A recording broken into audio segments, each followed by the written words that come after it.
1 साल के ठाकुर जी हैवे वारे हैं। तो यशोदा मैया सोच रही है जन्माष्टमी आवे वारी है, लाला को कहा दूं। मैया विचार करी रही कि लाला को कहा दूं, ऐसो कहा उपहार दूं कि 1 वर्ष को लाला भयो, लाला खूब प्रसन्न रहे। तो 1 वर्ष के ठाकुर जी हैवे वारे हैं, वहां से पहले नेक नेक चलनो सीख गए ठाकुर जी। अब मैया से जिद करें, मैया तू जहां जाएगी मैं संग जाऊंगा। बोलना तो जाने ना है तोतली वाणी ठाकुर जी की, लेकिन मैया जैसे ही कछु भी कार्य के काज बाहर निकले सोई ठाकुर जी फूट फूट के रोमे। तो यशोदा मैया को ये करना ही पड़े कि लाल जी को संग लेके जावे। तो ठाकुर जी गोद में चल के और जोर जोरते रोमे, क्यों? बोल मोह नीचे उतारो, मैं आप ही चलूंगा, संग चलूंगा मैया के। तो मैया कैसे चले? बोले जमुना जल की गगरी रखी है सिर पे, तो लाला की उंगली कैसे पकड़ेगी? और चलो जाते समय पकड़ भी ले तो लौटते समय तो जल भरो है, तो भार है, दोनों हाथ लगाने पड़ेंगे, तब कहा करें? तो मैया अपने सिर के पल्लू को ऐसे छोड़ दे पीछे, लाला को हाथ में पकड़ा दे और वे लाला इतको देख तो चलियो, मेरी आप पल्लू को छोड़ियो मत, पकड़ के चलियो संग में। सो ठाकुर जी मैया को पल्लू पकड़ के पीछे पीछे चले, कभी अपना अंगूठा चूसे, कभी अपनी उंगली पकड़ लें, कभी इतको देखें, बंदरन को देखें, मोरन को देखें, और जैसे कोई दिख जाए सो ठाकुर जी रुक जाए, रुके तो पल्लू खिंचे तो मैया को पता चल जाए लाला रुक गए हो। जब यशोदा मैया जाती हैं, सब गोपियां अपने अपने भवन की खिड़की पे बैठ जावे और वहीं से बैठी बैठी इंतजार करें कब यशोदा जावेगी, और बाकी पीछे पीछे नेक्स्ट से लाला जावेगो। नन्हे से कन्हैया मैया को पल्लू पकड़ करके और छोटे छोटे चरणन से चल के जावे, और सब गोपी अपने अपने भवन के बाहर से ठाकुर जी को देखें, छुप करके देखें। एक गोपी के मन में भाव आयो, लाला रोज जावे मैया के संग, कैसे या को पकड़ लऊं, कैसे या के हाथ को ऐसे पकड़ के अपने अंक में भर लऊं। तभी एक गोपी ने एक दिन एक उपाय कियो, कहा जैसे यशोदा मैया के आवे को समय भयो, जैसे यशोदा मैया नेक आगे निकली, गोपी ने अपनी भुजा आगे कर दी और बाहर मक्खन दिखाए करके और लाला से कह रही है, कन्हैया आजा, देख तेरे काजू मक्खन निकारो मैंने।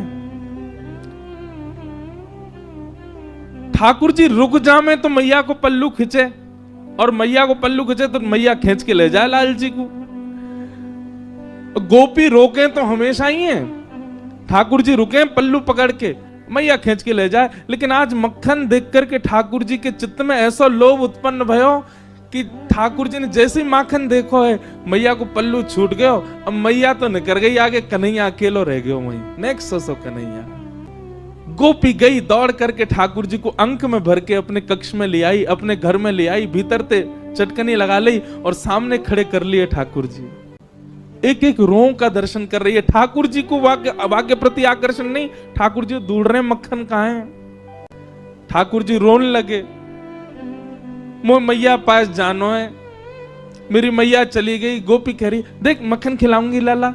सोई ठाकुर जी के रुदन बंद है जाए मक्खन के लोभ से। लाला खाएगो? हाँ खाऊंगो।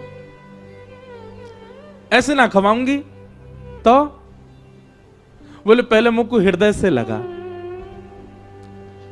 ठाकुर जी हृदय से लगा में लोभ दे रही है मक्खन को, और गोपी अपना प्रेम प्रकट कर रही है ठाकुर जी के प्रति। ठाकुर जी हृदय से लग जाए।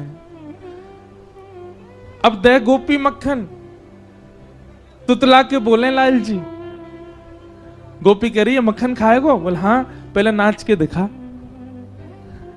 ठाकुर जी रोने लगे, बोले अच्छा देख मक्खन खवाऊंगी। हाँ हाँ खवा, पहले नाच के दिखा।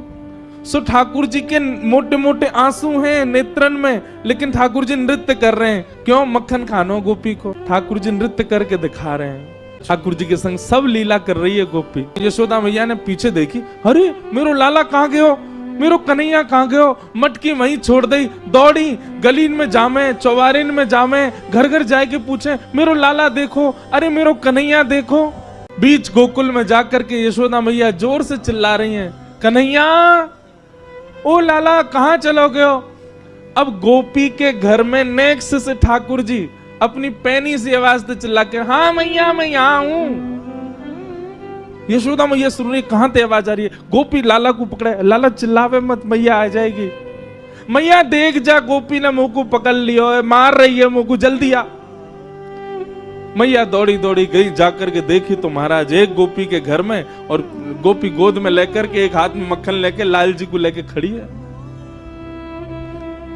यशोदा मैया को ताम्रवर्ण हो गया। हेरी तो शर्म ना आवे हैं, लाला के लेके चली गई ना। मैया मैं तो बस नेक माखन चखाए रही, लाला को पूछ रही कैसे अपने बालक को चखा, मेरो लाला काय को ले गई, ला दे यहां पे। ठाकुर जी को लेकर के यशोदा मैया चली गई। अब गोपी अपने भवन से देख रही है यशोदा मैया की ओर, और मैया की गोद में बैठे ठाकुर जी पीछे से वह गोपी को देख रहे हैं। बेसुध हो गई। कितने दिन व्यतीत हो गए उसी चिंतन में, उसी आश्रय में, उसी भाव में। कैसा स्पर्श है, कैसे नेत्र हैं, कैसी प्यारी सी नासिका है, कैसा मुखमंडल है ठाकुर जी का।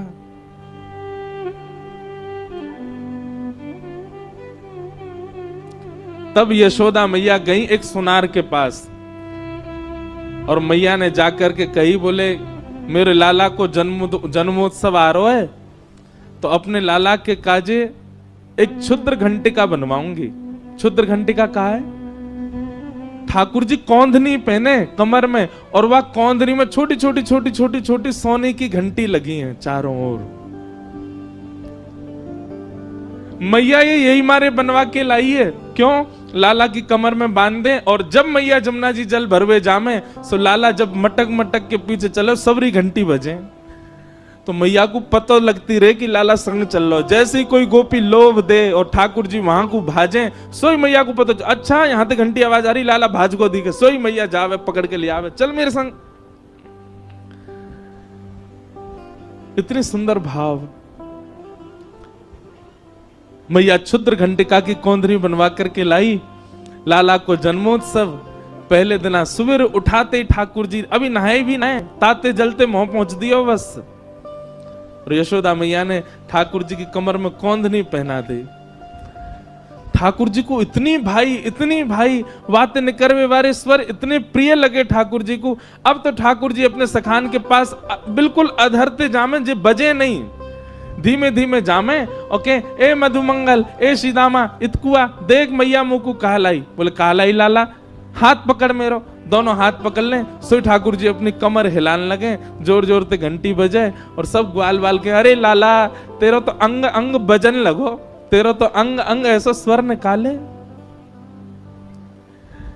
लेकिन गोपियों को वो क्षुद्र घंटिका ऐसी लगती है मानो जैसे हमारी बैरनी आ गई है कोई, जैसे मानो हमारी कोई सौत आ गई है। ठाकुर जी की कमर में जब ते आई है, अब लाल जी हमारे पास ना आए। क्यों? स्वर आ जाए मैया को, मैया जाके पकड़ ले लाल जी को।